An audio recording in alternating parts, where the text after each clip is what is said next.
Welcome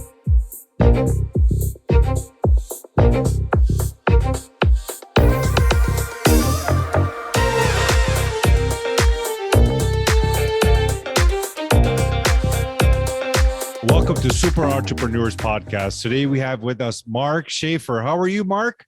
I couldn't be better. I'm so delighted to be with you today. I am so excited as well. You're already such a great guest. Oh, thank you. We haven't even started yet. I know, right? No, it's an honor to have you on the show, Mark. Thank you. Thank you. You know, all the amazing things that you do, and also for the audience, you know, Mark is like I don't know. I would say he's one of the top marketing geniuses, I think, that's playing this game because of the fact that he's humanizing everything. So I'm just very excited to kind of discuss everything and see what got you to this place. And that's where we're going to begin. So I'll allow you to kind of introduce yourself and what you specifically do, and then we'll take it from there. Okay.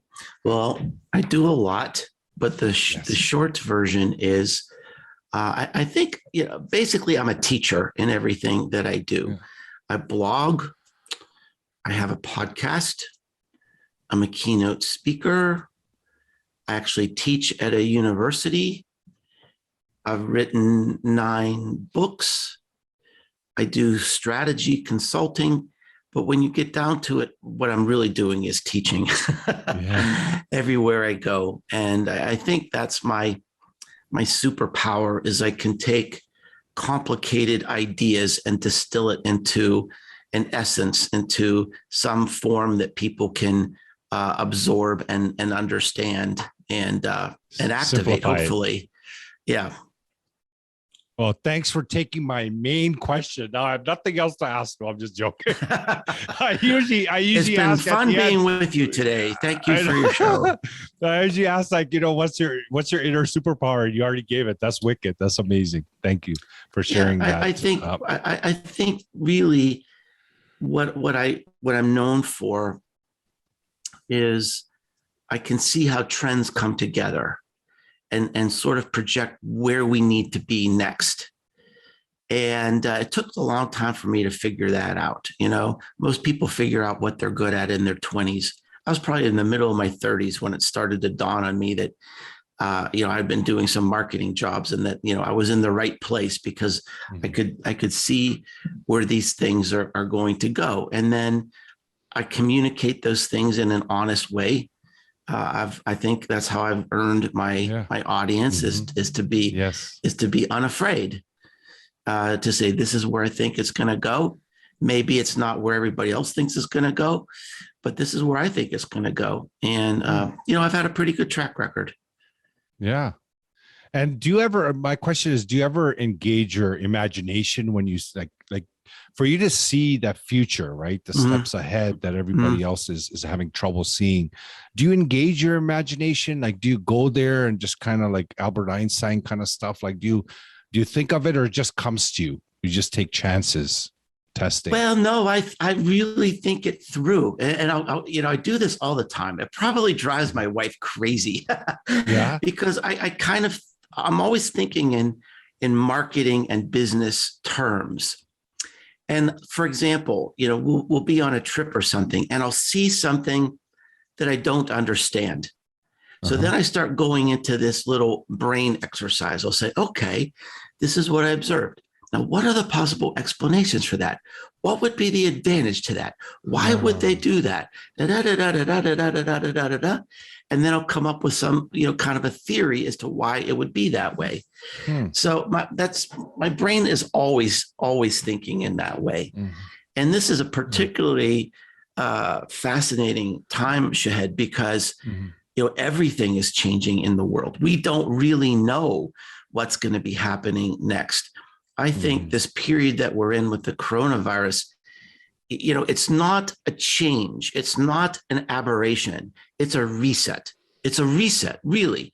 I don't think we can trust anything that we believed in or knew around consumer behaviors from 2019.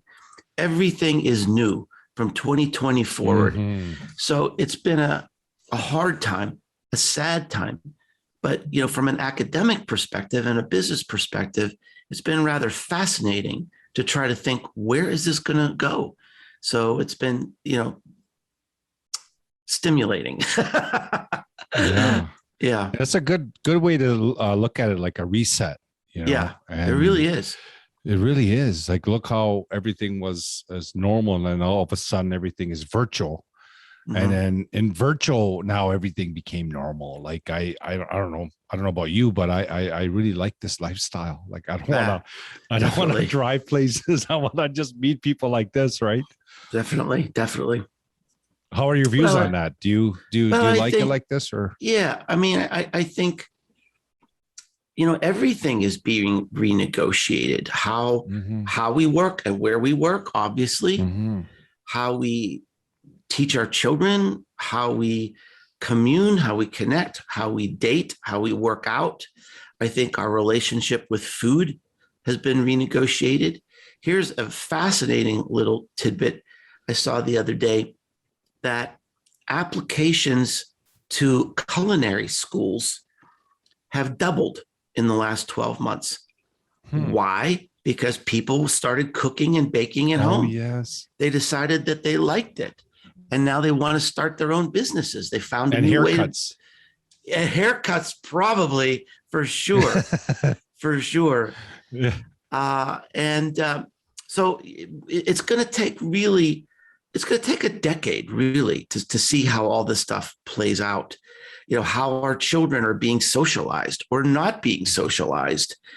It's just absolutely fascinating to see how all these, it's a very complex cocktail that's at work right now. And I think the greatest skill an entrepreneur can have right now, honestly, is humility, is to just say, I don't know it all. And I need to pay attention right now and really tune in to my customers and potential customers to see how they've changed. And your fact about how you feel having a marketing strategy that is more humanized, right? More connecting people to people. In that way of doing business, do you find people are having like trouble shifting, because a lot of it was branding, right? Like a lot of marketing companies, they brand you in a specific image, then you follow that image as a business owner, right? Or you kind of not even in the image, the businesses. Do you see that shift in your world right now in the market? Like, what, hey, you have a client, for example, and say, listen, we've been doing this branding, we've been doing all this stuff with you. I think we need to shift it. Let's bring you out more. I don't want to go in front of the camera. Like, is there a shift? Well, yes and no. And so let me explain. So, so I wrote this book, which is over my shoulder here, Marketing Rebellion. And the subtitle is The Most Human Company Wins. And this book has had really an extraordinary impact on the world, Shahid. A lot of companies have come to me and said, this is the plan. This is the way forward. Now, my observation is that some companies are going to be able to make this shift and others can't. Small companies, entrepreneurs, absolutely, because normally the startup founders, they are the face of the company, right? Yeah. They know their customers. They connect their customers. Now, what about big brands? I won't say the name of the company, but I had one like $100 million company in Texas come to me and say, we want to make this shift. Everybody believes this from the top of the company. Every executive in that company read that book, including the president of the company. And he is driving the change. All right. Now, and I'm helping them sort of unfold this. Then I was approached by a big pharmaceutical company. And they said, this is the way. This is the way. We would help you. I'm thinking, really? And I challenged them. I said, are you really built for this? Are you really built for this? I said, yes, we have a new CMO and they're all over this and they want to make these changes. And then I just looking at their organizational chart, it was so big and complex and there's so many layers and so many lawyers over time. And I just thought, I just don't know if it's going to work. And here's how it played out during the pandemic. The big companies, what did they do? They had all these ads because they're wedded to an advertising agency. They're wedded to a brand script. And what did they say?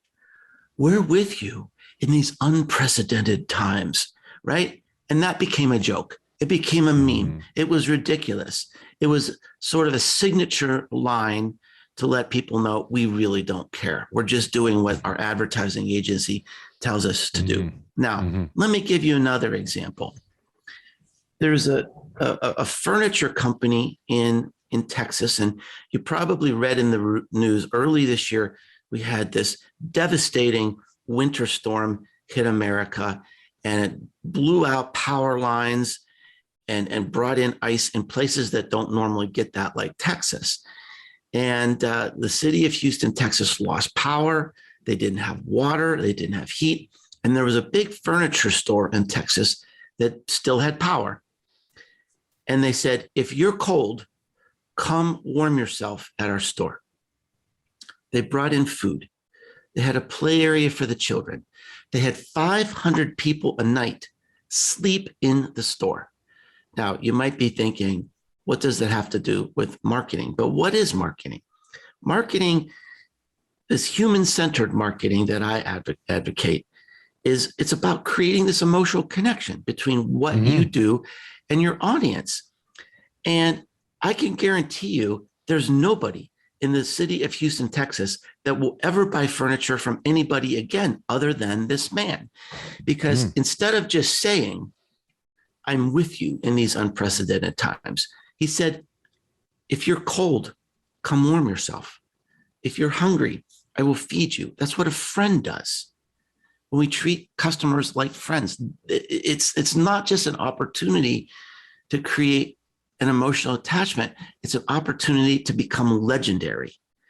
And that's the type of thing that I think entrepreneurs are especially capable of doing. Almost all of the success stories that I document in that Marketing Rebellion book, they're young people, entrepreneurs, showing us a new way to do it, showing us a new way to connect with customers. So it is happening, and it's very exciting.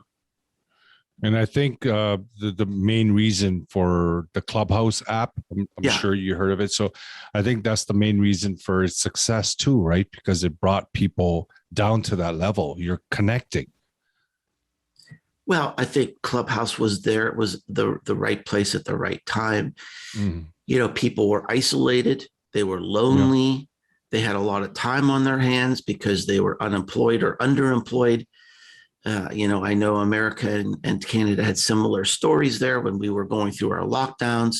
And that's when, you know, Clubhouse sort of zoomed into the forefront. So it certainly was an application that, you know, that filled a niche. Now, you know, I like Clubhouse from a personal level, but from a business standpoint, I'm a little skeptical. I mean, I just don't know, as, you know, not so many people are spending so much time on Clubhouse anymore because they're getting busier. They're going back to work, right? Kids are going back to school and all that. So I don't know. I mean, I think it'll have legs. I think it'll persist, but you know, I don't think it's going to be, you know, huge. And because the point I meant, like when you're on that voice only app and you're talking to each other, like there's bonds that are being created, right? Like since I've been on Clubhouse, for example, the relationships that I have built, I don't think I'll be able to build it through posting an image about myself, right? Or sending a video. You know, that connection, the humanization part. Yeah, it's great for networking. It really is. And I've literally been very moved by some of the conversations that I've been part of in there. Just listening about, you know, just listening to, you know, Black civil activists, let's say, or listening just sitting in a room and listening. when the Israeli-Palestinian conflict was going on, and it still is, probably always will be in some respect. But just to listen to Israelis and Palestinians in the same room, that's room. Magical. It's magical. Yeah. And they were polite, and they were polite as they could be, I suppose. Yeah, as they could be. Yeah. but I mean, what a wonderful time in history we're in, where we've got a platform that enables something like that. Amazing. Yeah. And but you find you tend to end up you're spending a lot of time there. Like it gets because one stage to another stage. So it's very time consuming, obviously, but that is aspect of that humanization is really important. Yes. I wanted to ask you about, for example, someone in, as a mentor, right? Someone as a coach, as you know, especially since the pandemic, like there's so many mentors and coaches popping up like left, right, and center. Many, like so many, right? So how would they differentiate? How can they differentiate to bring their message out? I know one is humanization, right? Connecting, doing the videos, but pretty much all of them are doing that. They're all on social media. They're all on Facebook Live. And so what is there some kind of recommendation you can give to that niche? They say, you know what, start doing this. It can help you stand out. Yeah.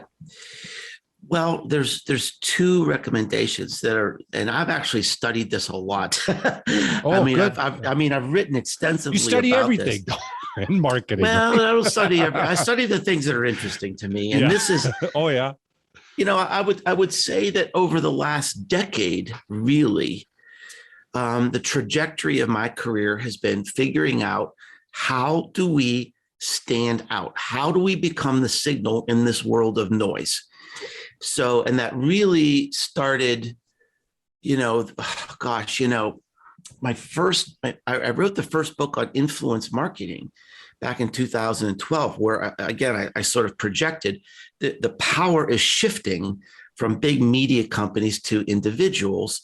And around, I think it was like 2014, the lines crossed where more content is now being produced by people than media companies. And we're in this era of infinite media.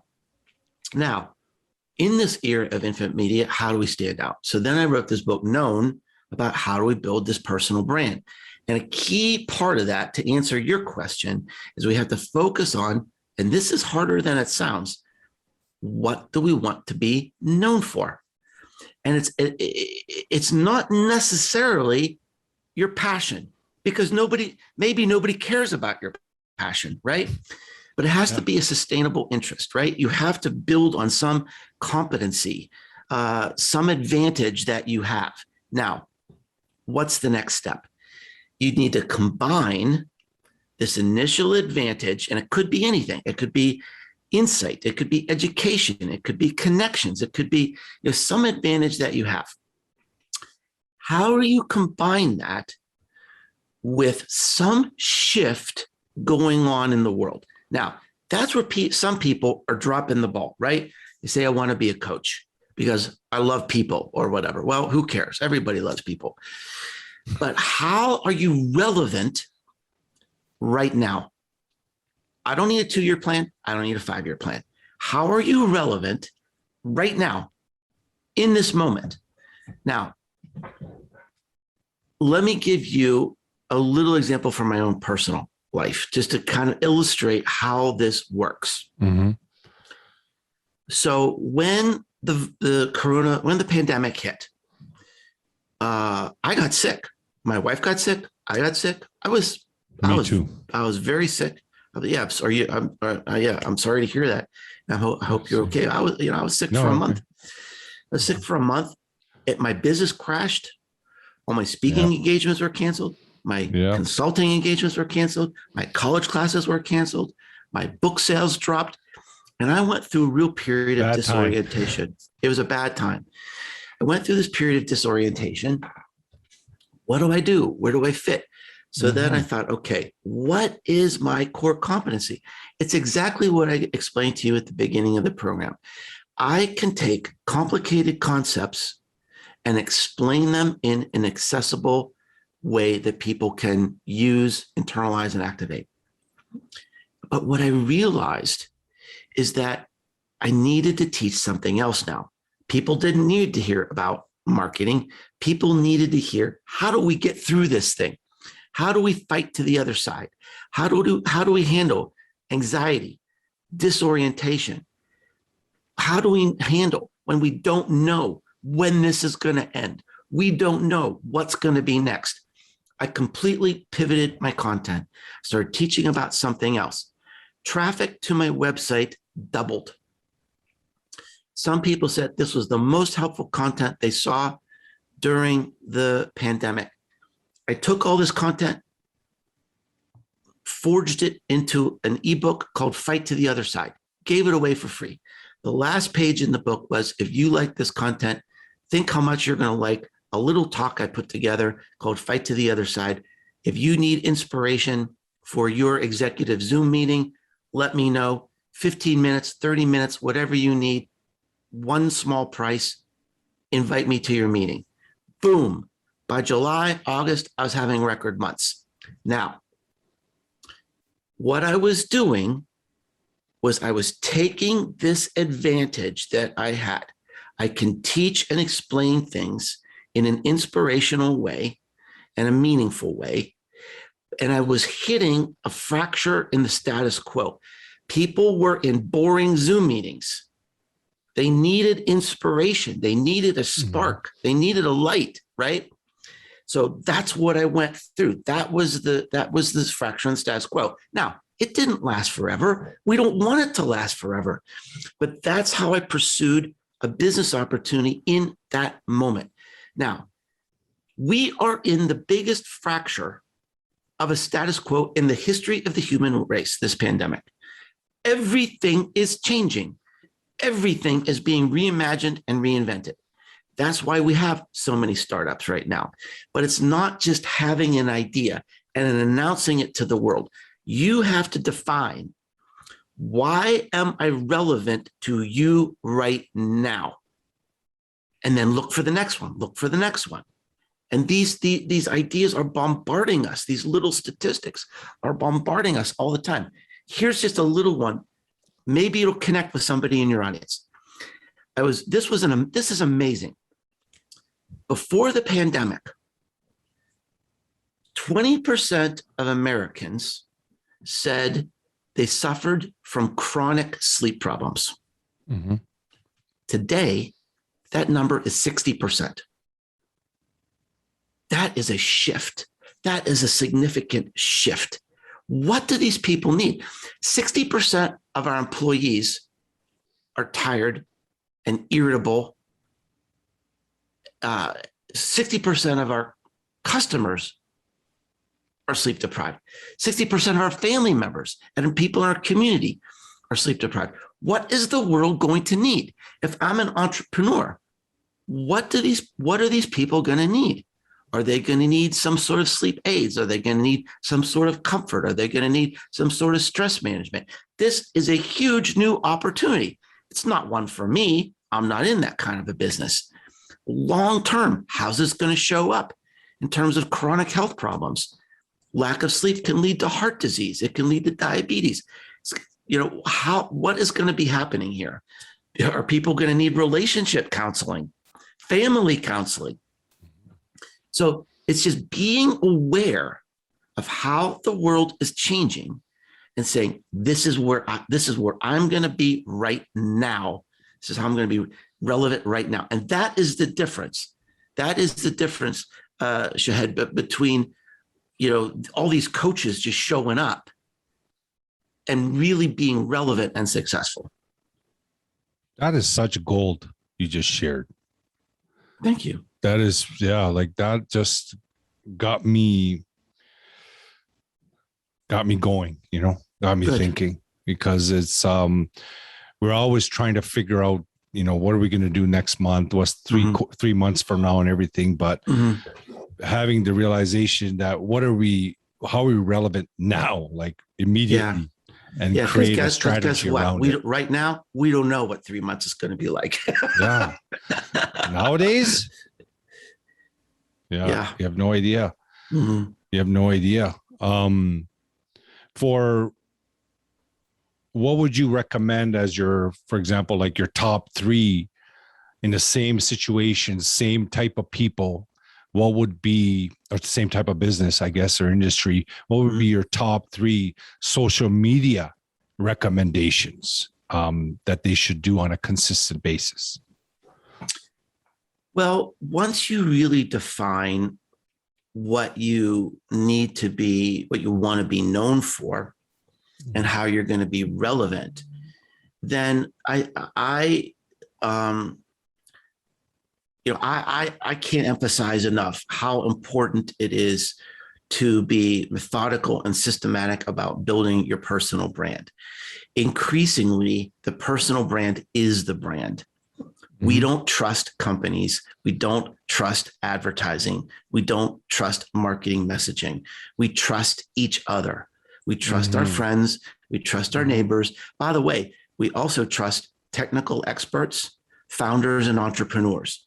They're very, I mean, on all the research done by like the Edelman Trust Barometer, entrepreneurs are very valued and trusted. So increasingly, the personal brand is the brand. You are the company. So now, but how do you do that in a methodical way?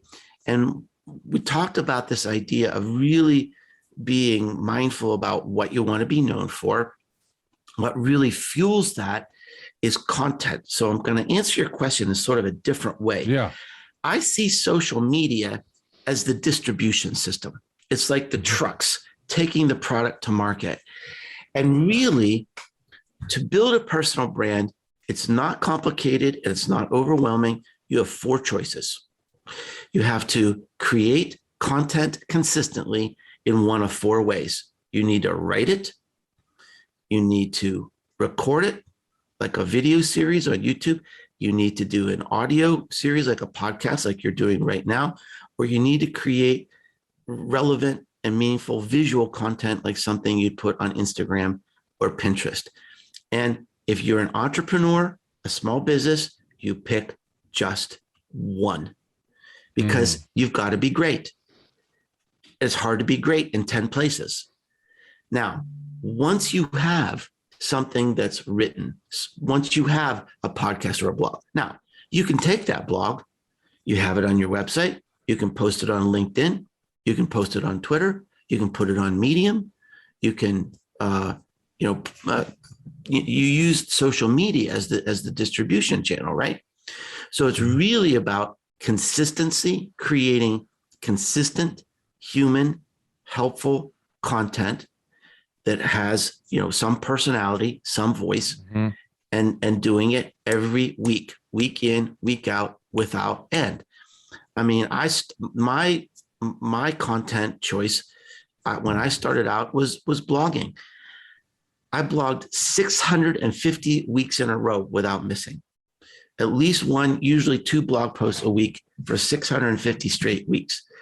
After I was blogging for 5 years, I decided to also do podcasting, but I did it in a way that didn't take away the energy and the quality of my blog, because I cannot let that audience down, right? I'm building this audience and they trust relationship.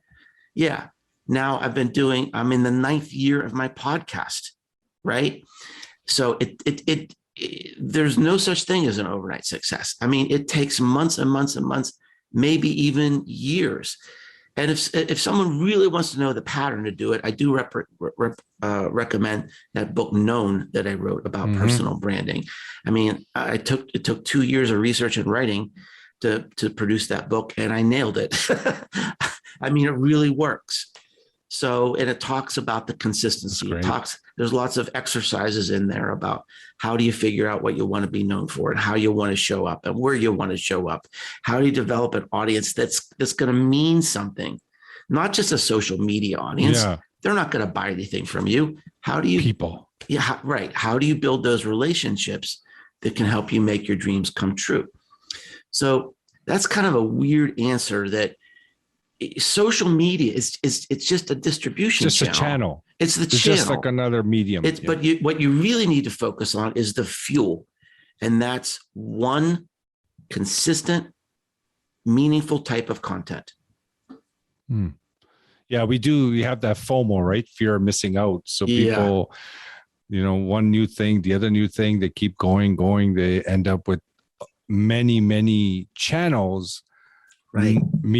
Like they're not managed properly, so they're not consistent, Yeah, and it I just went through makes the the same overall thing. When Clubhouse was coming out, hot, everybody, and I explored it and I did it. But there's two major problems. Is one, when you create content on Clubhouse, nobody can find it later.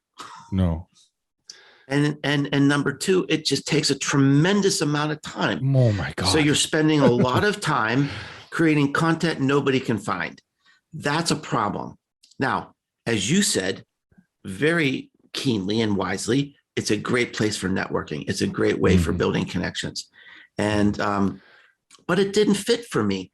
And I had to stay in my lane and say, I looked at it, I assessed it, but just because everybody else is doing it doesn't mean I'm going to commit to it. I honor it for what it is, but it's not, it's just not going to be a core competency for me, because I have to be great wherever I am. And I can't take on Clubhouse and be great. Yeah. You have to be careful of following the followers mentality, right? You kind of create, and creative brings me to this question. It's kind of off topic, but have you, Mark, ever done any kind of mindset training or any kind of internal work in your life ever? Or you were naturally calm like this and have always just been like this? Did you do some kind of work, internal work ever in your life? Yeah, actually I did. It's funny because no one has ever asked me that question before. Well, there you go. Yeah. So good job. That, by the way, is the key to a great show. So congratulations, that is the key to a great life. Yeah. Right. So you knocked that out of the park. So when I was, probably maybe late 20s or early 30s, I was working at a big Fortune 100 company, and I was going up the corporate ladder, right? I was in this executive grooming program, and I was going to be a leader of the company. And I was full of just energy and just, ready to get to the next level. As part of this executive training program, we went through this program, and I ended up getting I was so interested in it, I actually ended up getting a master's degree in applied behavioral sciences. And we went through this exercise. It was maybe the first week of this program. And we were sitting in these groups, and we were supposed to talk about our feelings. And I didn't want to talk. I just wanted to get out of there. So this wise teacher came up to me. He saw that I was struggling. This is a man who ended up being a lifelong mentor for me. He came up to me, and he looked at me and he said, "Mark, what would you say the number one emotion you feel most of the time?" And without hesitation, I said, "Anxiety." Oh. Why wouldn't I be feeling anxiety? I'm sitting in this stupid class instead of being at work, right? So then I was really, kind of being a smartass. And I said, "Well, what's the feeling you feel most of the time?" I can't see that, Mark. And he looked at me and he said, "Joy." And that was a moment that changed my life, and you could see over my head, I have the word joy. Yeah. Because I realized he was right. There's no question in my mind that he was a joyful person in every moment. And I made a decision that I was on the wrong path. I needed to make more decisions that led to joy. And so that has guided me really from that moment on. And sometimes you have to do what you have to do. Yeah. And it could be hard. It could be difficult. it could be less joyful because you have to do what you have to do for your family or for your health or for your friends or whatever. But overall, I'm making decisions that lead to joy. It was Good. a huge mindset shift for me. That's awesome. And even today, I mean, I make decisions all the time where I leave money on the table because it's going to take me away from joy. It's going to take me away from the things that are important to me. And so I'm going to be better off in the long term if I decide on joy. That's awesome. And is that one of the reasons why you came on Super Entrepreneurs Podcast, because of joy? That was a decision that led to joy because I got to meet you and talk to you. Awesome, Mark. And this has been nothing but fun. Amazing. That's how I live my life now. But before I was envious of people. Yeah. Like I think about it now that I had this jealousy when I saw other business people.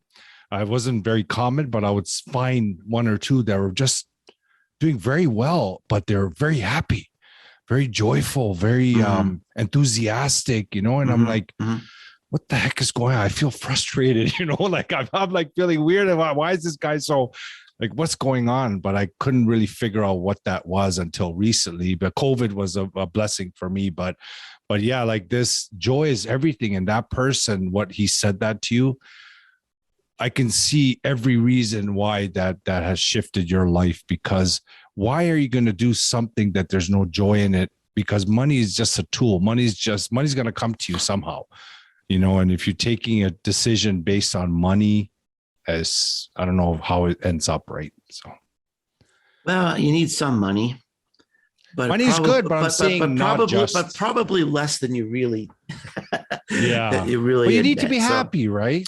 Yeah. So, I mean, I enjoy, hiking and biking and spending time in the woods and on the lake and playing tennis with my wife. And, those are, that is nature the best. Guy? I'm a big nature guy. Oh, me too. Big nature guy. Huge. Yeah. As much as I can. Yeah. Do you camp? I used to. Why used to? Come on, come back. Because my bones just can't take it anymore. Well, you can shift. You can shift like the concept of camping, but you can still be in nature, right? Yeah. Well, we spend a lot of time. I mean, we live in a beautiful part of the world. We live right in the foothills of the Great Smoky Mountain National Park. So we have lots of opportunities for wonderful experiences here. Oh, that's great. That's great.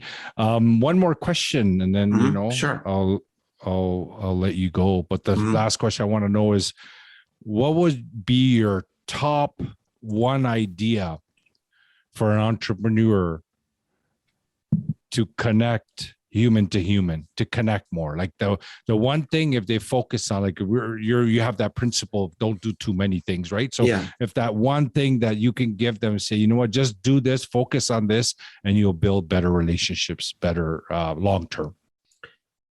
The first thing I would do is look at everything that you're doing in your marketing. And if you're doing things that people hate, stop it.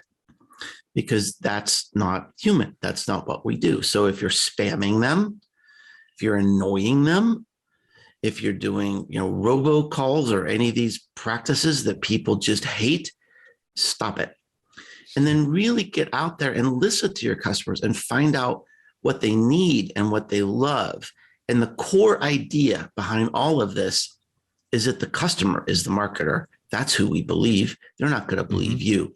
So you've got to create this connection. You've got to create a story and a narrative that's so cool, so shareable, so relevant that they're going to want to tell your story. And it's the most human company, the most human whatever, the most human consultant, the most human university, the most human insurance company. That's who's going to win. So look, just assess everything that you're doing and think, how can we show our face? How can we show our hearts, our smile, our passion in an extraordinary way? And that's what will win. That's awesome.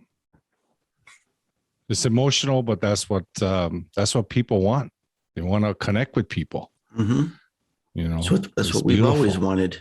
Yeah, that's what we always wanted, but we thought we had to pretty up, make it more complicated to connect to people. But just bringing it back to that is everything. You mentioned about robots, right? I wanted to ask you, I think you said bots, but I'm Sure. saying one more question for people that use these bots for DMs, for example. I have my personal feelings about them, but I'm just wondering what you think is when you're messaging someone with a keyword and then the bot starts communicating with you, right? There's many avenues of automation. I'm just referring to the DM component. What are your views on that? Is that a problem? Well, I'm only against technology when it creates a barrier between our company and our customers.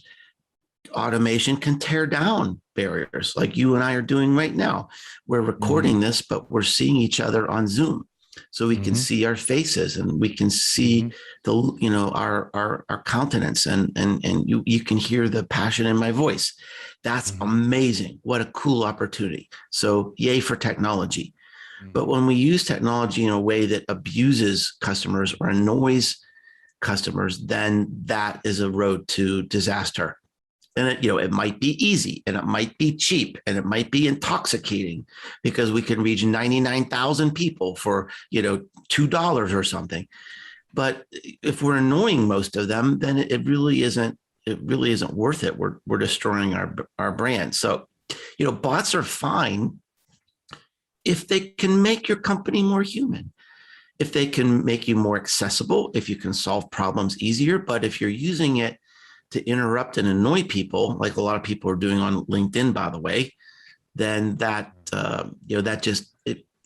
people that send me irrelevant bot generated messages on LinkedIn, they've ruined it for themselves. I'm never going to connect with them. But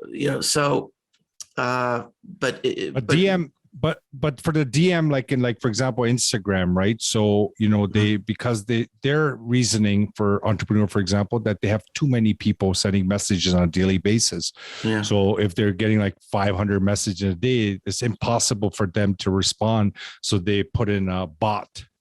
But then there's a lot of consumers that they say, well, I don't want to be a bot. I don't want to chat to. Right. I want a human.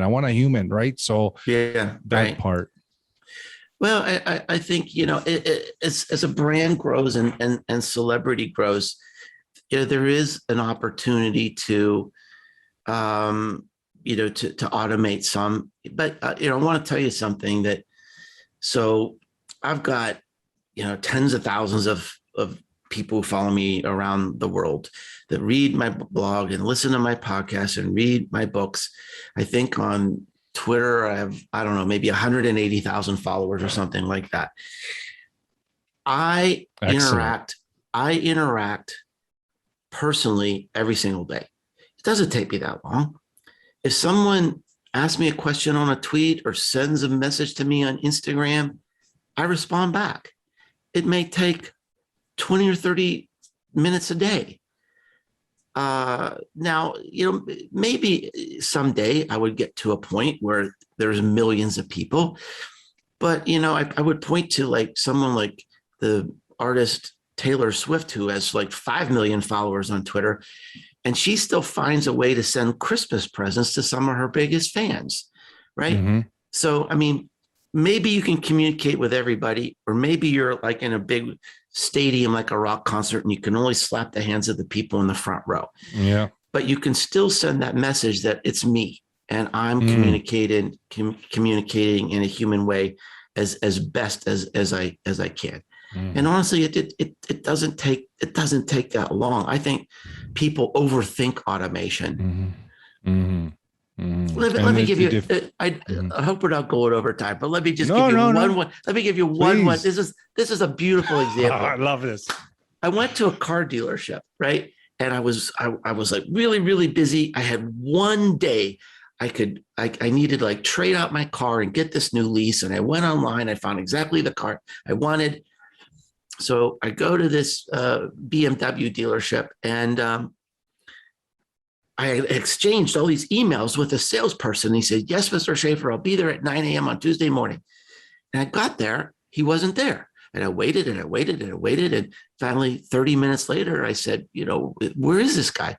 And the receptionist said, oh, this is his day off. He was never going to be here today.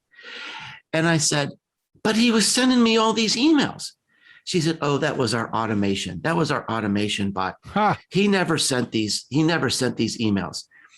So I talked to the sales manager, because this was sort of upsetting for me because nobody knew I was even coming. I said, let me just ask you, how many appointments would a salesperson have on an average day? They said, maybe 2.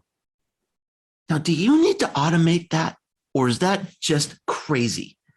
You can't personally connect with 2 people a day if they're buying a BMW. That's ridiculous, right? So that is an example of being obsessed with technology in an unhealthy way that creates a barrier, and it led to it was just the tip of the iceberg of such a horrible customer experience. I will never buy a car from that dealership again, ever. The whole system I understand is broken. Yeah. And that's the feeling like I had this discussion with a few people, and for me, like some days I'll get so many DMs that I'll find 10 minutes, 5 minutes on Instagram to go through them. But I get bombarded by these companies saying, bought this and bought this. It'll act like a human. It'll do this and all that. But, I tell people just DM me super. And then for a free consultation, right? But it doesn't mean I have a bot. I just say super just so I know what they're asking for. They don't have to give a whole spiel in the text, right? So, but I just feel more happy when I do that one by one. I don't know. I just don't feel comfortable with the bot component because it annoys me. Like for me, when I deal with someone and I just see bots coming at me after, now, I say, you know what? I'm just another number. I don't feel great about it, right? And I think it's perfectly okay, even if you need to default to having a live human assistant do it at some point. Yeah, exactly. Saying, hey, Shahed's not available right now. Yeah. But let me schedule something for you. Thank you so much. We appreciate you, right? That's legitimate. True. That's legitimate, right? Yeah. And again, there is a role for bots. There is. I'm not being anti-technology, but it just has to be an enabler for compassion and humanity, not a disabler. Yes, agree. It's been such an amazing interview. I've been, I could continue this on for a while, Mark. Whatever you're doing is great. And the most important is that you care for people, which is incredible because either you're genuinely like that or you just, you're branding it that way. Right. So so with you, I just sense that genuineness is there, is that you're trying to help entrepreneurs. You're trying to help business owners. You're going out of your way to develop this training to educate people so people can be more aware. That I'm a big fan of that. And I hope you continue that work and you have a long, healthy, no bone aching life. And so you can really be serving for a very, very long time, Mark. Well, thank you. Thank you so much for your very kind words. And thank you for being so well prepared and doing such a great interview today. Thank you so much, Mark. Have a great day.